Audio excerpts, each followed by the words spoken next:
G'day and welcome back to my hobby room. Now, those of you that have been watching and know I have this croaky voice, although a lot of you have said it's an improvement on my normal voice, that's a little bit unkind.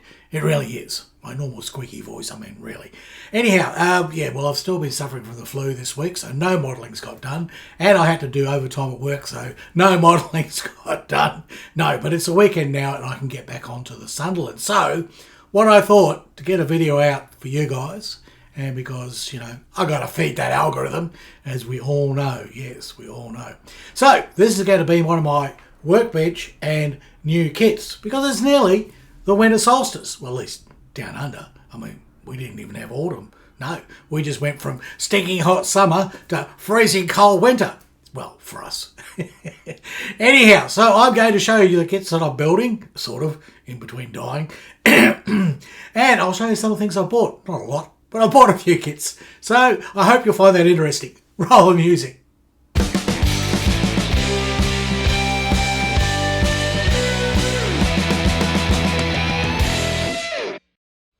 And a big shout out to my Patreons and YouTube members. Without your support, this channel wouldn't exist.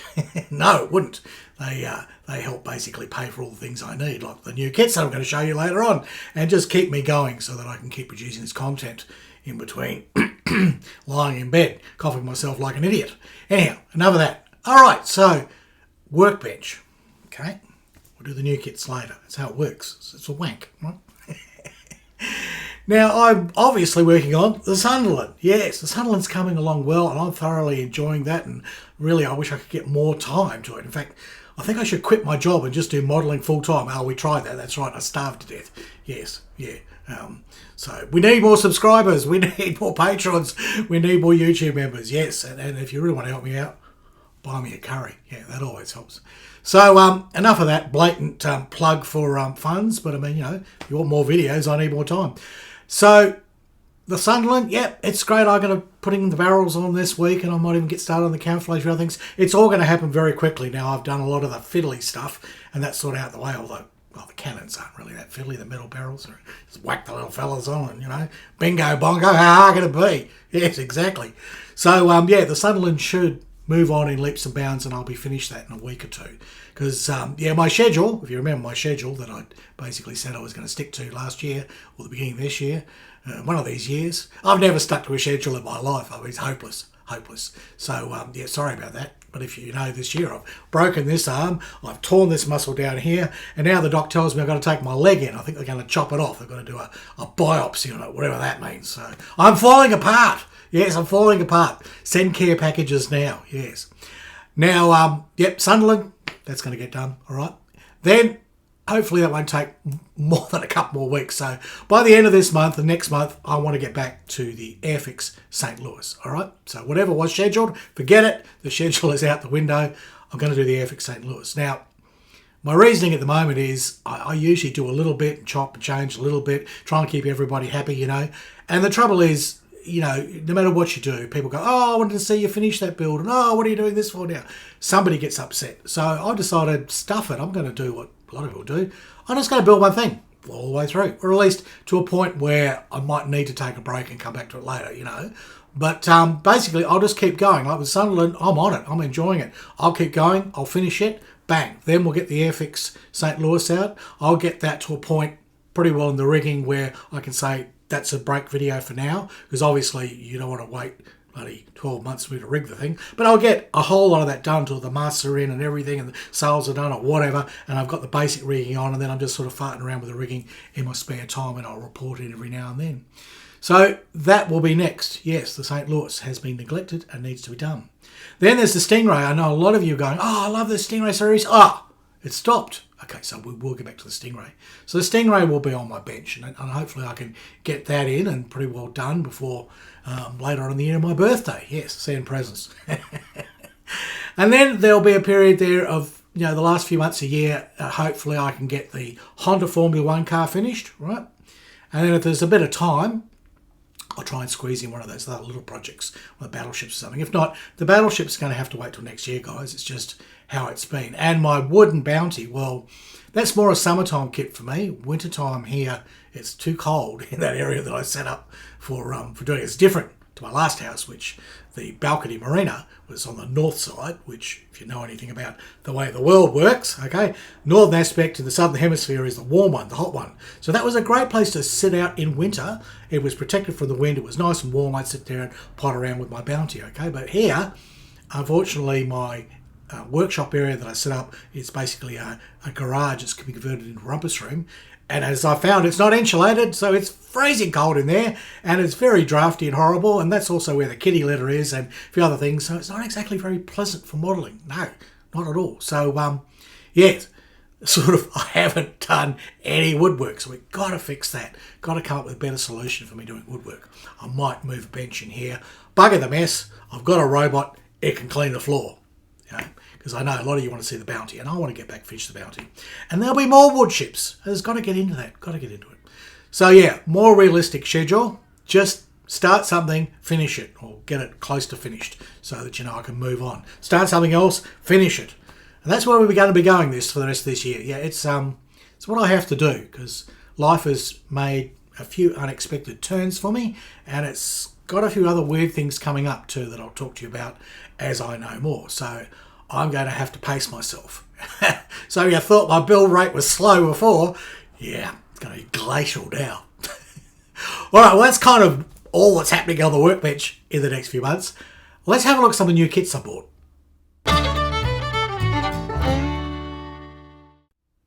Welcome back. Now, this is new kits, right? And often there'd be a great big pile like this. I'll be going on about all these kits that I've bought, but these days, well, if you know, I don't really buy that many anymore. I've got too many kits. I mean, I had something, with spare bits and everything, it was getting close to 500. It was ridiculous. Right? I'm down under half that now, and and probably well under that actually. I think I've only got 150 kits actually in the stash, but there's about 20 or 30 work in progress. So still far too many for an aged old buddy bastard like me. So I'll never get them all done. So selling things off. Anyhow, enough of that. But what did I buy? I mean, still end up buying things. You can't help yourself, can you? You can't help yourself. David Eves had one of these, right? And I went, oh, look, I've never built the Viper. I've got that Battlestar Galactica there that I started 8 years ago. Yeah, I've got to light it. I'll get round to it. It's on my list. Everything's on my list. Now, so he had one of these. And he didn't want much for it. He said, oh, Harry, you'll love this. The only problem is this part here, right? This bit here, right? The glass bit for the where the space pilot sits, right?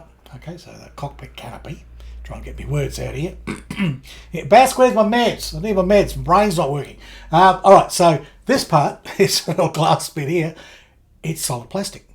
I don't know what the hell Revel was thinking. I mean, how hard is it to make a clear part, Revel? Really? Apparently, I think they fixed it on later versions, but this is the one with that. So David was honest. He told me that was the problem when I got the kits. That's probably why it was dirt cheap. But it's all flat panels, and as you know, I've had some success using that clear stuff. Gee, my brain is stuffed. I tell you, having this flu, my brain is stuffed. Acetate, right? I had a lot of success cutting out acetate and creating it and curving everything. Well, these are all flat. They don't have to be curved. So there's no reason I can't actually create some acetate pieces and make my frame out of sprue. I'll just make it out of evergreen stock sprue. Okay. So that could be a fun little project. It's not that hard to do. I've actually built little cockpit frames for some of my other craft that needed them and then put in acetate. So I've sort of done it before. That would be hard. Then, of course, you could see inside. So that means we get to scratch an interior. All these things that I actually love doing. They're fiddly and they slow the build down. I know, but it's actually what I really enjoy. Like just whipping a kit together and painting it, that's actually not me. I would do that as part of the process. But the most exciting things for me is when I can put my personal touch to it. I mean, if you saw my video on the Thunderbird 4, right? No interior in that at all. It was absolutely dreadful. So I actually ripped out all inside of the kit. It was garbage in there. It was like a big frog inside of it. It was horrible. And I built an entire scratch interior. And I loved it. And it was so much fun. And that's the thing. Stingray too. I built the whole scratch interior for that. These are the sort of things that I really get my juices flowing. Okay? That's what, waxes my wally. It gets me excited. So with this one, this is one of those sort of projects. Pretty well build it. I don't know if it needs any correction around there. I'll research that when I do it. But I will do a scratch interior, and I will basically make clear panels there, acetate, for the canopy. So that could be a fun little project. That's one I can look forward to. Okay. Once I got all those other things done, like don't expect any of these next week. Don't get excited and say, "Oh, Harry, that's great. Are you building that next week?" No, I'm not.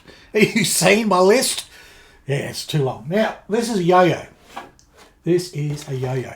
I probably had this in one of my other new kits videos. And it's a fascinating aircraft because if you have a look at the wings, right, have a look and use your imagination and think Spitfire. And there's a very good reason for this because this Heinkel, the designers at the factory, well, some of the guys that actually ended up working for Supermarine, right, that designed the Spitfire, they actually worked for these guys first. And so this whole concept of these big roundy sort of pointy sort of curvy sort of wing things, this was pioneered by Heinkel. And then the guys at Supermarine, when they went back to work in Blighty, right, they refined the process and they improved it. And also this is a great big sort of multi-seat sort of almost a sort of a bomber type thing, okay? Well, they took it down, made it better, and bingo, out comes your Spitfire, which is, so that's kind of where the technology and the ideas came from. The Germans had it first, yeah, but they didn't go any further with it. They just made this one, or a couple of others, I think.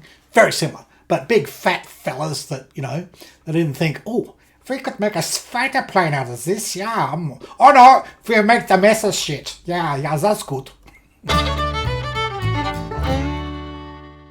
The reason it's a Boomerang is I had up when I first came to the coast here, I was really short for money when I came back.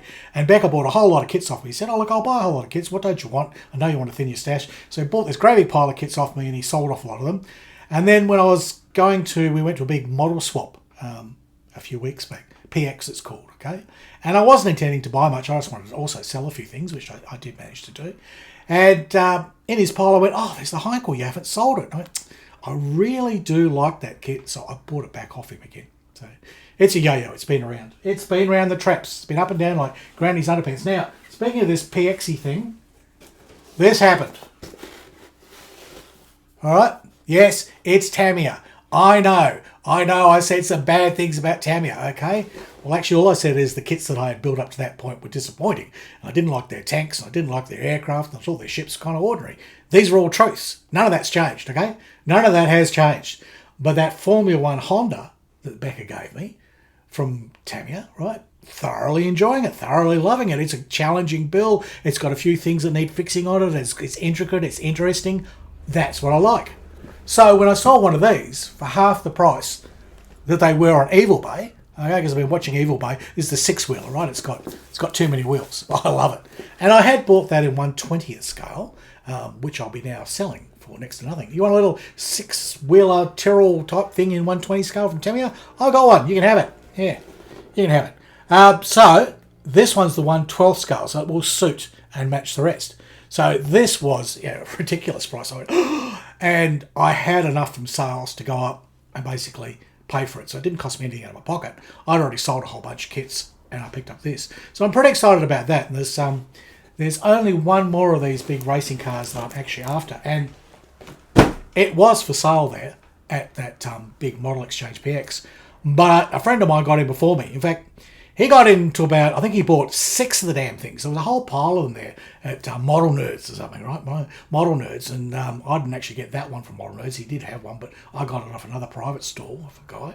But then my friend said, come have a look at Model Nerds. There's this huge big pile. I said, all right, let me check. I'll see what I've got. Oh, I need that Ferrari. Ah, shit, he's bought it. He bought like 6. He bought a couple of Ferraris and a Lotus and I think he bought my Honda F1 and a few others. And, he bought them all. And he'll build them. Good on you, Dwayne. You know who you are. Yes, I kept threatening to steal it off him with the blow, but during the day. But I didn't. So I think it's the 512 or something. I know the racing Ferrari, but it's not a modern one. It's an old one, like with a roundy nosy. I like the stuff from the 60s and early 70s because that's when I watched Formula One racing on the television in black and white, mono sound. Yes, that's right. No remote control. I had to actually go up to the TV, push the button to change the channels. Those were the days. Yeah.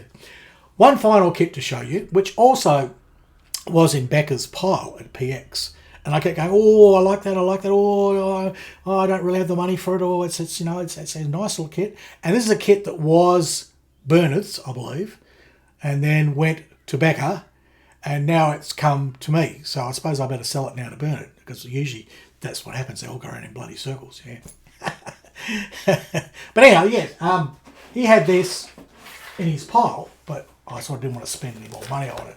So I said to him, oh, well, look, I've got this mouse. It was a great big torpedo boat thing, and I decided I didn't really want it from Italy. I'd never get around to building it.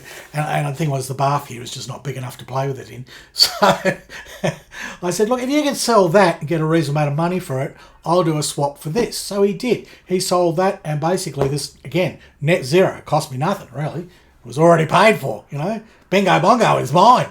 And it's lovely. It comes with sails. It comes with everything. It would actually be a nice, quick, easy build. And even though I've got a lot of other wood kits that need to be done after the bounty, and there's especially that one I promised to that fella in Brisbane, sorry, mate, you can have your kit back if you like, because I just don't know when I'm going to get to it. It's too big.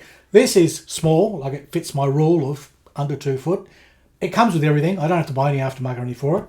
I've never been a huge fan of Artisino Latino, right? Some of their kits look a bit bloody horrible, but this one I'd actually picked out at one point and thought, oh, that doesn't look too bad. And lo and behold, there it was in Becca's pile. And as I said, I found out it had been burned.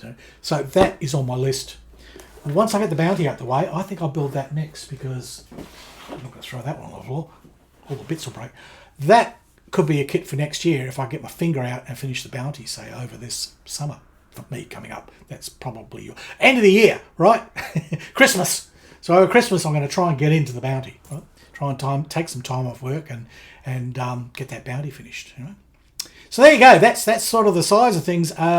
There's 4 or 5 kits going to be on my bench for the rest of this year. That's all. Okay. Unless I get them all down, then I might do a little thing, like a little fun project, as I discussed previously. And then there's 4 kits that I bought, which will get built whenever. They're years away from getting built. Or maybe the wood ship might get done next year, because it's an easier wood ship to build than the Bounty or any of the other ones that I've got. So there you go. That's it. That's my workbench and new kit. So as usual, look, if you like this video and everything, hit buttons. Hit buttons down here. Apparently these buttons are very important, and they push algorithms, right? Yes. And the net nannies and do things, and then people actually see my videos. Apparently that's how it goes. So if you can help out, hit buttons. And as I said before, if you would like to donate to help this channel out, buy me a curry. Really helps. It really does help. All right. Well, that's all I've got to say. And that's my bench. That's what's on it. I think I'm going back to bed. All right. It's goodbye from Australia. And it's hooroo from Harry Houdini.